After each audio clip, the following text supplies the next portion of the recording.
Senhoras, senhores, eu estou com o coração tranquilo, evidentemente indignado, mas com o coração tranquilo.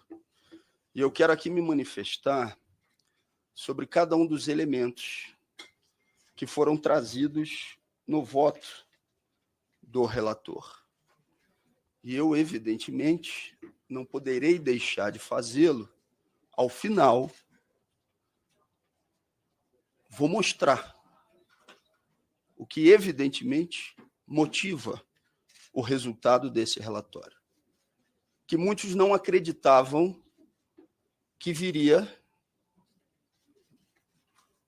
com essa consequência.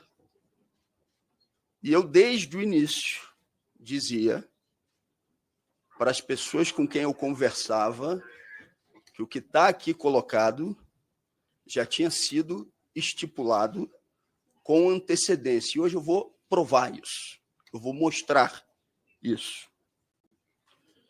Mas eu quero começar dizendo que, ao contrário do que foi dito pelo relator, o depoimento do deputado Fraga nesse Conselho de Ética foi, na verdade, um depoimento de absolvição ou de arquivamento do procedimento.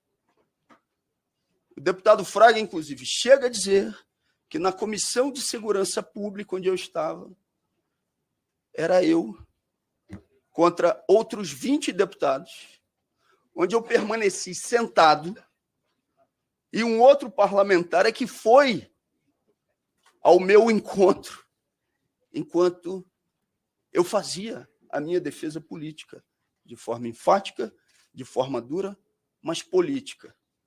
Naquela audiência, inclusive, o deputado Fraga chega a dizer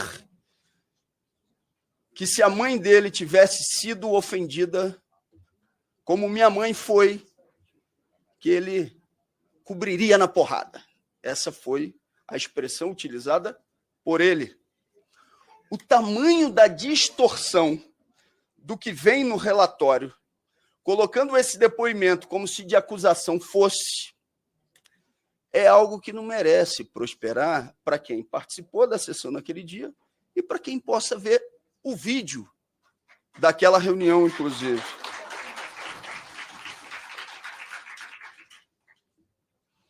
O outro caso citado pelo relator, do deputado Abílio Brunini, aconteceu e já foi julgado por esse conselho e arquivado, porque o referido parlamentar, que agora está no exercício do cargo de prefeito, foi para uma sessão em homenagem, em solidariedade, melhor dizendo, ao povo palestino, articulado por um conjunto de deputados que ali se manifestavam, e ele se posicionou na frente da mesa e disse: essa sessão não acontecerá enquanto os cartazes não forem retirados. E nós tiramos o deputado Abílio Brunini para que essa audiência pudesse ser realizada. E eu tenho enorme orgulho de ter podido contribuir na articulação daquele encontro em solidariedade ao povo palestino e que ele fosse realizado.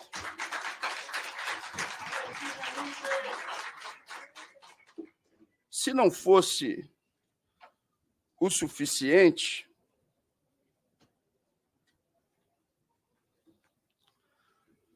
na peça da representação,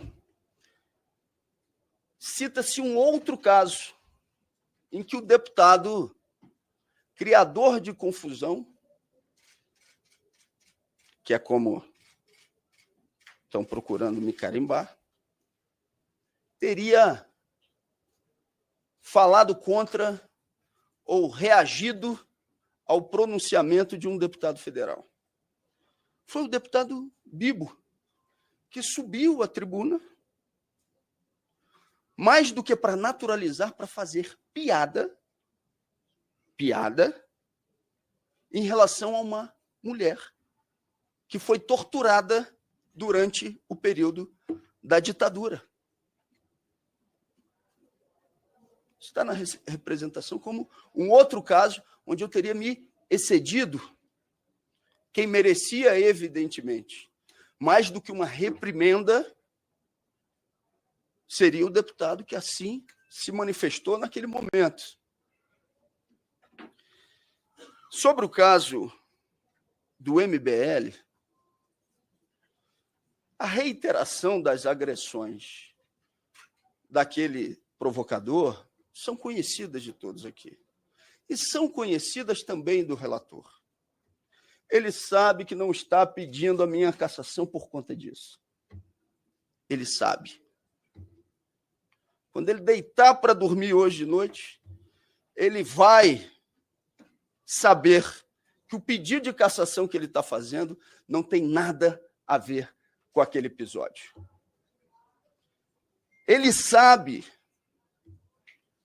que a defesa da honra de minha mãe era para mim uma obrigação de vida, obrigação de vida. E eu vou repetir aqui, relator, aquilo que já disse em outros momentos. Talvez eu merecesse uma chamada de atenção se não tivesse feito a defesa da honra da minha mãe naquele momento. E eu não sei como é que minha cabeça ficaria se eu não tivesse, naquele momento, feito a defesa da honra dela e me acovardado, minha mãe que veio a falecer no mês seguinte.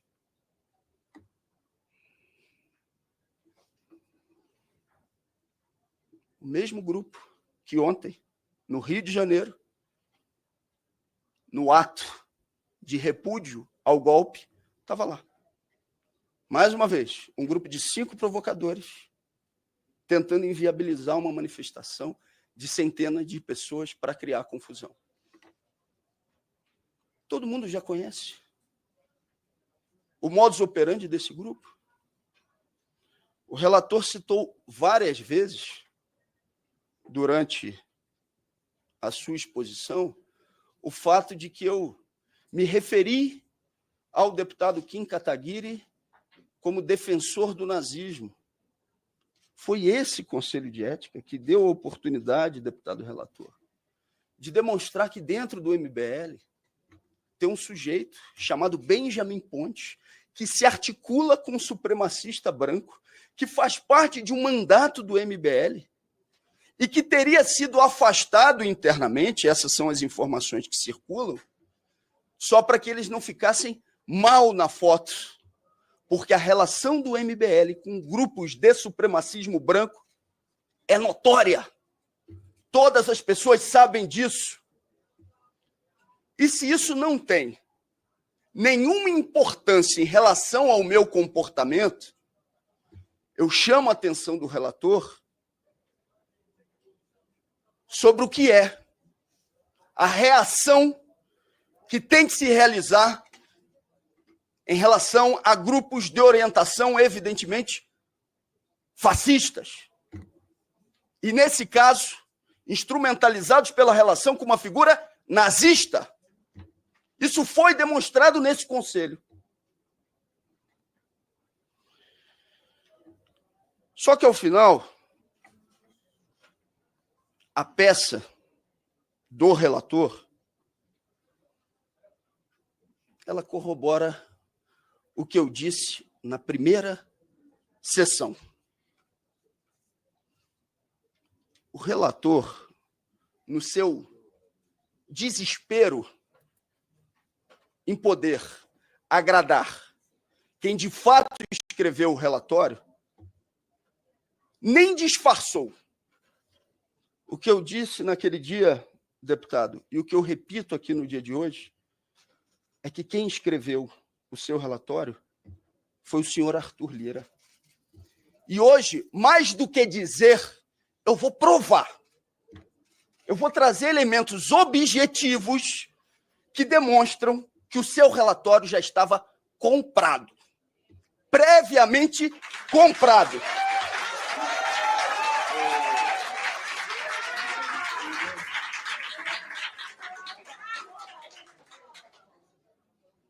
Mas eu vou deixar para fazê-lo no final da minha exposição. Esse processo está completando agora, no mês de abril, 1 ano. Não existe precedente na Câmara de um processo que tenha levado a 1 ano sem que o representado apresentasse instrumentos protelatórios. Eu já tomo a liberdade de agradecer ao meu advogado, doutor André Maimone, pelo acompanhamento e pela defesa durante todo esse período. E a todos aqueles, evidentemente, que auxiliaram e que auxiliam nesse processo.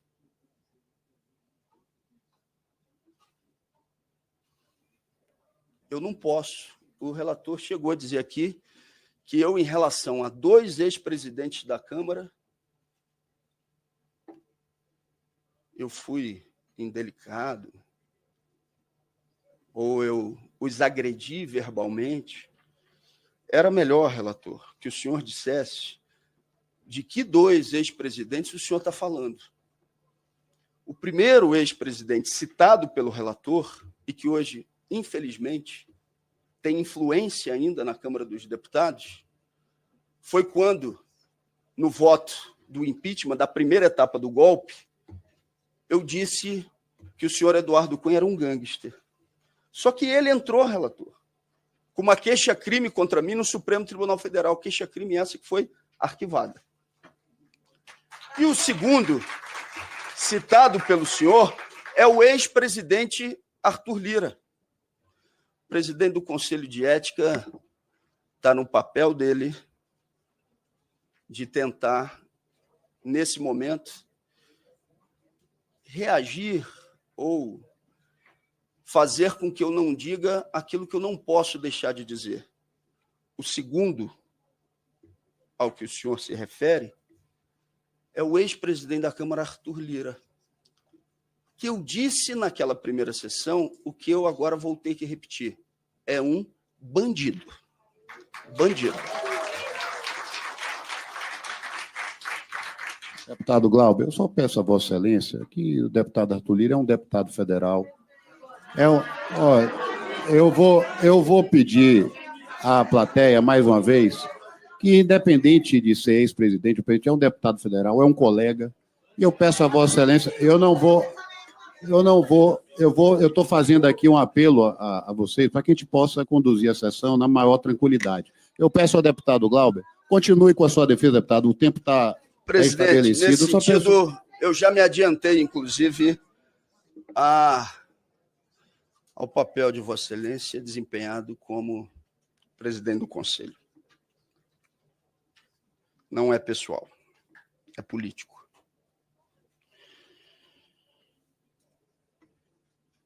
E eu ia aprofundar isso, mas eu vou deixar para o final. Esse processo chega a 1 ano. O relatório está colocado no sistema desde o mês de dezembro, sob sigilo, sem que eu tivesse a oportunidade de saber o teor do relatório. Soube no dia de hoje, assim como, não todos vocês, assim como a maioria de vocês que estão aqui presentes, a encenação de que esse relatório só veio a ser conhecido no dia de hoje pelo conjunto dos parlamentares. Desculpa. Isso é algo que não engana nem o meu filho de 3 anos e meio, quase 4. Aliás, não enganaria mesmo, porque meu filho não se deixa enganar por absolutamente nada.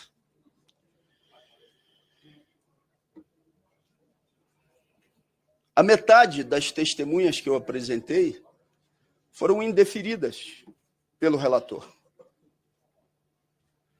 Então, evidentemente, esse processo, desde o início, tentou blindar a figura do ex-presidente da Câmara e, mais do que isso, com um relatório que já estava previamente preenchido. Já tinha indicação objetiva do que aconteceria aqui no dia de hoje. E o relator sabe que eu estou falando a verdade.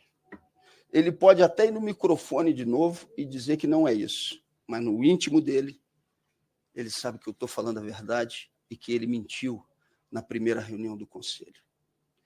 Me parou ali no corredor da Câmara, mais especificamente, pertinho da rampa, quando ainda não era designado o relator, virou para mim e disse, eu não procurei, ele foi quem me procurou, me parando no corredor, virou e disse, vi o seu depoimento, fiquei emocionado, não podemos deixar essa injustiça acontecer, conte comigo. Pode dizer de novo que foi mentira. No íntimo, o senhor sabe que é verdade. O senhor sabe que é verdade. O poder de criatividade é muito grande. Ele sabe que é verdade. Ele sabe que é verdade. E sigamos. E sabe também que mudou o relatório. Sabe que mudou a sua convicção, entre aspas, ou a sua percepção, depois de uma conversa com o ex-presidente da Câmara, o senhor Arthur Lira. Só que o senhor Arthur Lira não fez uma simples conversa com o relator. E em relação a isso, a Polícia Federal vai ter que aprofundar as investigações, evidentemente. Foi mais do que uma simples conversa. Teve um preço, esse relatório.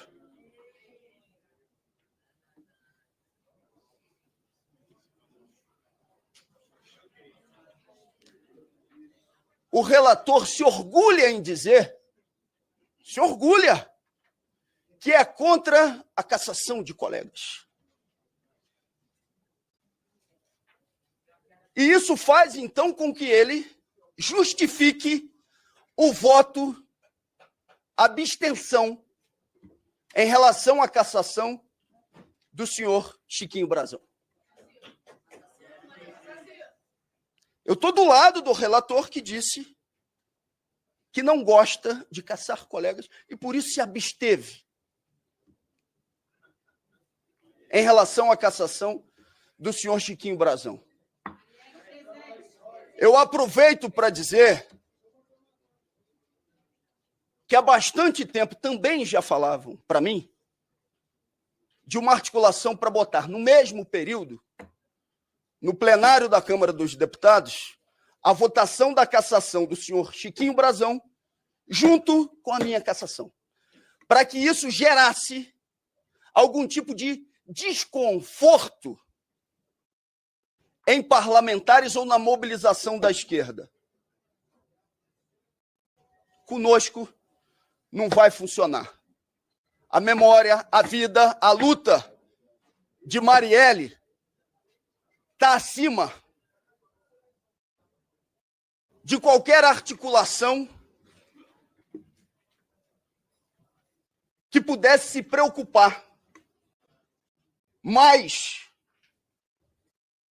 com o nosso mandato do que com aquilo que ela deixou de esperança, de vida, para que a gente possa superar essa realidade apodrecida da política brasileira. Agora é uma vergonha, isso eu tenho que dizer, que até esse tipo de articulação se faça de uma maneira tão pequena, para dizer o mínimo.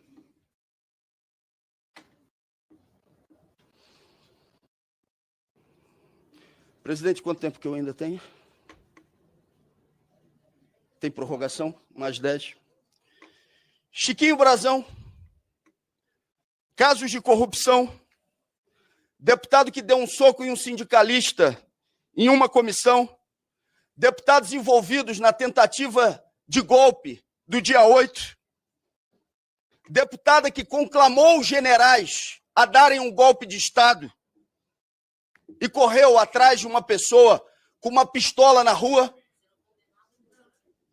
que está sendo condenada fora do espaço institucional do Congresso, mas que aqui não foi. Mas quem deve ser condenado é o parlamentar que denunciou o senhor Arthur Lira o seu esquema do orçamento secreto e aquele que defendeu a honra da sua mãe contra um mini bandido pago pelo MBL.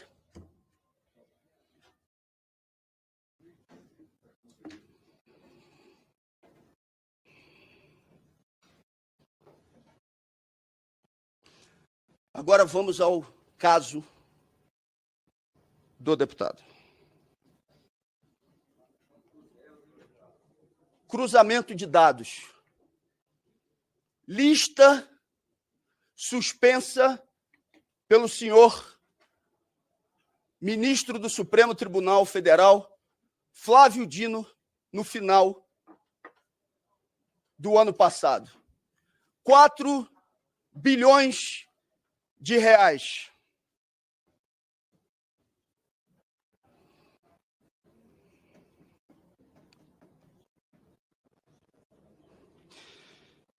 Deputado Paulo Magalhães, o senhor sabe quem foi o deputado mais votado do município de Ituaçu? Foi o senhor. Do município de 11 mil habitantes, ele teve 5 mil votos na cidade. E na lista suspensa por Flávio Dino, 2 emendas de orçamento secreto de mais de 2 milhões de reais. Belo Campo, mais 2 milhões de reais na lista de orçamento secreto indicado pelo deputado. Presidente Jânio Quadros, mais 2.499.000 de orçamento secreto indicado pelo relator. Itaju do Colônia, mais 1.291.730 de orçamento secreto indicado pelo relator. Isso numa lista só. Em uma lista só.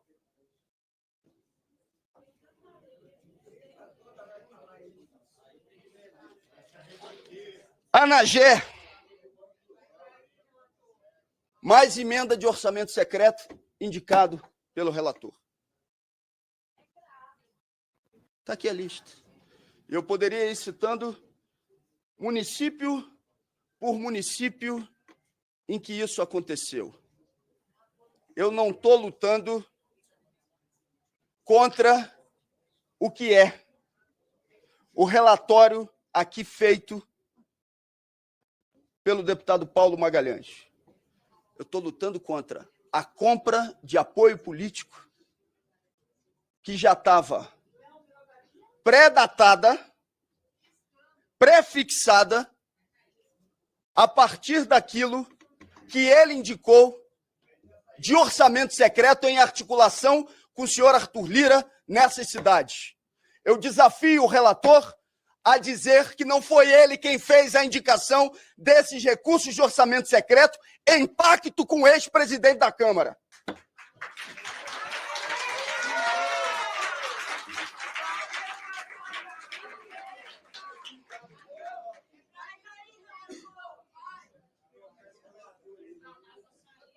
Olha,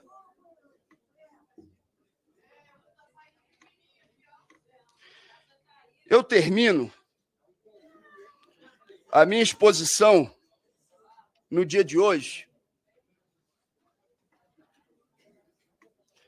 agradecendo a vocês, agradecendo a quem se mobilizou para essa luta, agradecendo a quem se despencou, a quem saiu das mais variadas regiões, numa sessão que foi marcada essa semana e estão aqui hoje, enchendo esse plenário, enchendo esse auditório, desde o primeiro momento, em todas as reuniões do Conselho de Ética, em absolutamente todas, tinha presença de gente dando apoio, de gente dizendo, vai para cima, não recua.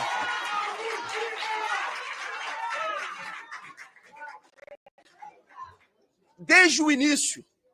Então, eu quero fazer um agradecimento profundo a cada um e a cada uma de vocês. Aos deputados que estão com a gente nessa empreitada, às figuras públicas que se manifestaram. Eu vou pedir licença para agradecer, além do Chico, que é do Conselho de Ética e que esteve junto também desde o primeiro momento, mas eu não quero hierarquizar de forma alguma adesão ou defesa do mandato. Eu quero agradecer, até porque tenho que utilizar esse tempo de maneira preciosa.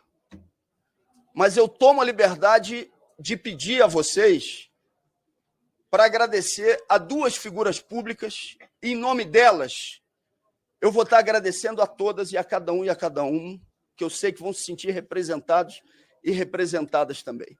Eu quero agradecer a deputada federal e companheira de vida e de luta que aguentou durante esse período de 1 ano os momentos mais difíceis e que é, para mim, uma inspiração permanente para seguir firme na luta, apesar de qualquer adversidade. Quero agradecer a Sâmia.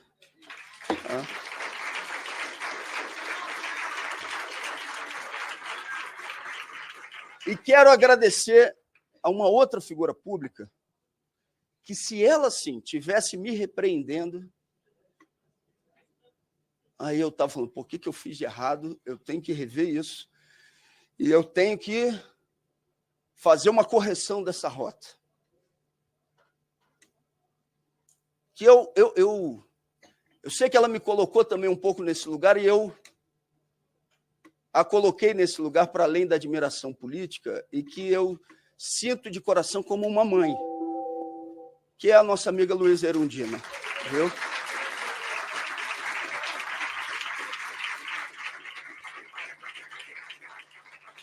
Para terminar,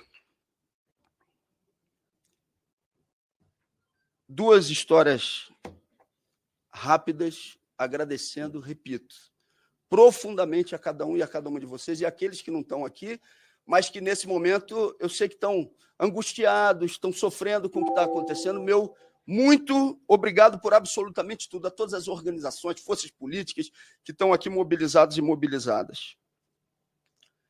A primeira história é uma história real, que eu não participei, porque eu sou nascido em 82, mas que eu ouvi, e ouvi bastante, na época pelo CD, que foi quando Vandré cantou no Festival da Canção, para não dizer que não falei das flores, que tentava fazer com que as pessoas não vaiassem a decisão do júri, mas não tinha jeito, não tinha controle sobre a vaia. E ele termina dizendo algo que, para mim, eu carrego para toda a vida. Ele fala, gente, a vida não se resume em festivais. Vou lutar junto com vocês, até o último minuto, com todas as forças pelo mandato. Mas uma coisa eu tenho a certeza. Quem fraudou e articulou um processo de cassação do nosso mandato, no dia seguinte da votação do plenário, vai continuar sendo um mentiroso. E eu, junto com vocês, vou continuar sendo um militante de esquerda, um militante socialista, porque a luta não se resume ao espaço institucional.